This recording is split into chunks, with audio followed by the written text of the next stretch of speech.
It is the beginning of a new season in the Premier League, and therefore I am back for another series of videos throughout the season about various things that go on in the Premier League and in football as a wider whole. So I have up here my list of Premier League predictions for this year. Let's get on with it straight away. Last place Fulham. EFL goal machine Alexander Mitrovic is yet to prove himself in the Premier League, and he is not getting any younger.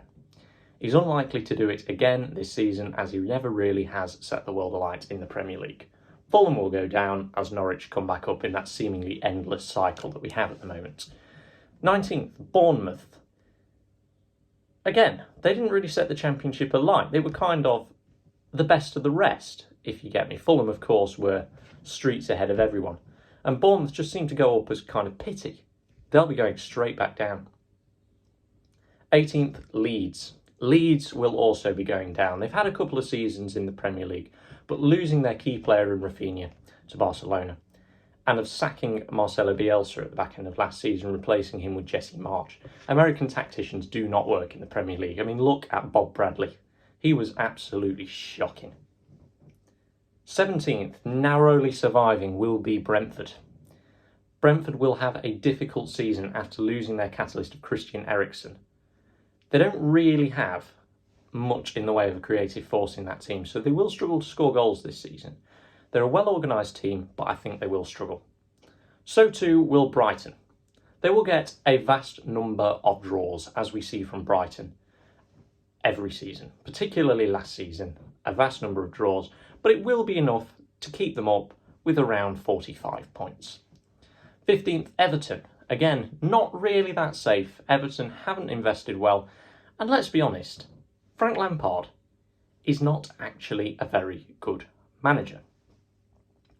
14th, Southampton. Despite them setting up and playing really well, Southampton have a whole host of teams to contend with who have spent millions upon millions of pounds in the transfer window to strengthen their squad, whereas Southampton haven't really done that per se.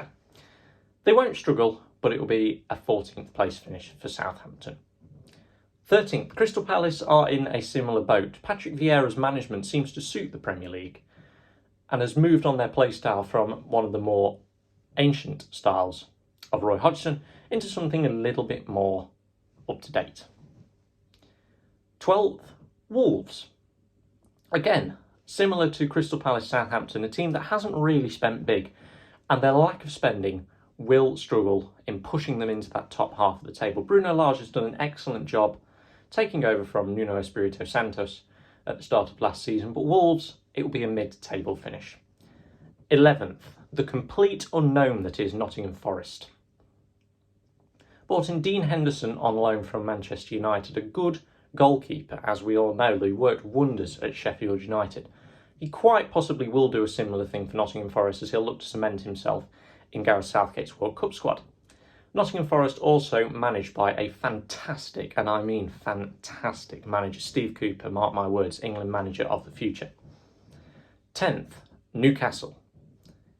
Again, spending a lot of money like that. It showed with Chelsea a couple of years ago when their transfer ban was overturned. After they finished serving it. But Newcastle have spent a lot of money, and it will be difficult to get that team to gel on that much money. They'll do well, but it'll be a top 10 finish, only just for Newcastle. In 9th, Aston Villa. The only thing missing from pushing Aston Villa further up the table was them not signing Luis Suarez. They really should have signed Luis Suarez. Imagine Steven Gerrard as manager, Felipe Coutinho as playmaker, Luis Suarez up top, reliving those Liverpool days where they were oh so successful together, and how close they managed to come to the Premier League under Brendan Rodgers. Bringing me to Leicester in 8th place. Jamie Vardy is the catalyst of that team, and if they can't hold on to James Maddison, they will slip further down the pile. Jamie Vardy is not getting any younger. He's mid-30s now. Leicester will struggle to push for European spots, but they will do reasonably well. 7th place, West Ham. Best of the rest. Under careful management of David Moyes, a very, very good manager, of course, West Ham will just miss out on that elusive top 6. The worst of the big six for me, Manchester United. Erik ten Hag, a complete unknown. They have signed poorly, they can't get their team to play well together. Manchester United will struggle. In fifth, Arsenal, just narrowly missing out on that top 4 spot there.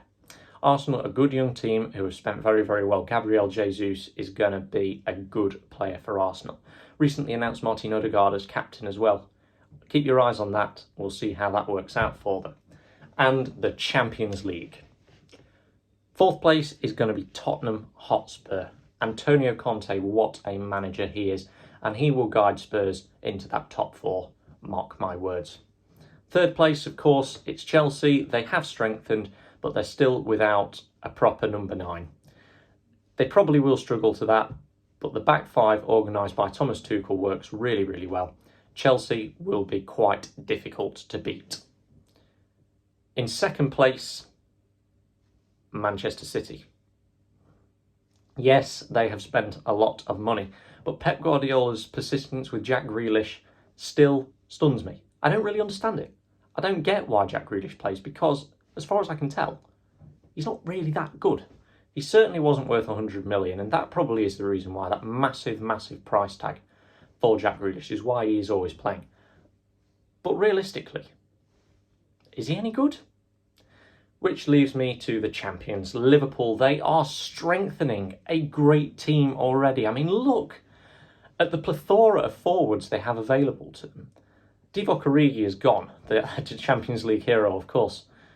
But they've replaced him with Darwin Núñez. What a signing he is. Mane replaced last Christmas with Luis Diaz. Alongside these 2 players, they've got Jota, they've got Salah, they've got Roberto Firmino. That is 5 world-class forwards. Liverpool are going to be dominating the Premier League. Anyway, that is my 20. Good to see you again. Let me know what you think in the comments below. Thank you very much for watching. Goodbye.